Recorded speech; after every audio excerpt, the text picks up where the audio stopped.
Pengakuan pelaku pembunuhan ayah kandung di Manado, diusir dan sering dipukuli di depan teman.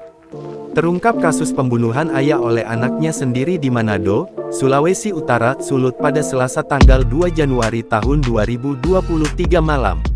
Diketahui, pelaku Adipati Boham 23 tahun, merupakan warga Kelurahan Kampung Islam, Kecamatan Tuminting, Manado, Sulawesi Utara dan korban yakni ayah kandungnya bernama David Boham 52 tahun. Selain karena cekcok, korban diduga menyimpan amarah kepada ayahnya sejak lama. Ia mengaku, dulu sering dimarahi dan dipukuli oleh korban di depan teman-temannya. Adipati Boham yang menjadi pelaku pembunuhan terhadap ayah kandungnya akhirnya menyerahkan diri ke polisi. Kepada polisi, pelaku tak membantah membunuh ayah kandungnya. Namun, pelaku mengatakan sudah sangat emosi pada waktu itu. Saya sering dipukul sejak kecil.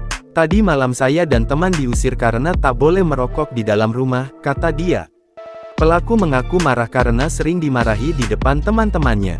Bukan cuma sekali saya diusir. Bahkan saya sering dimarahi dan dipukuli di depan teman-teman, ujarnya. Akibat teguran tersebut, pelaku yang sudah dalam keadaan mabuk kemudian marah dan justru membentak ayah kandungnya. Mereka pun terlibat cekcok. Akhir dari cekcok tersebut, pelaku kemudian menikam korban dengan pisau dapur. Korban sempat dilarikan ke rumah sakit namun nyawanya tak tertolong.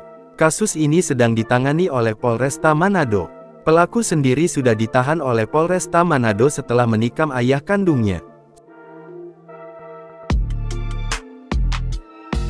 Download Tribun X sekarang. Menghadirkan lokal menjadi Indonesia.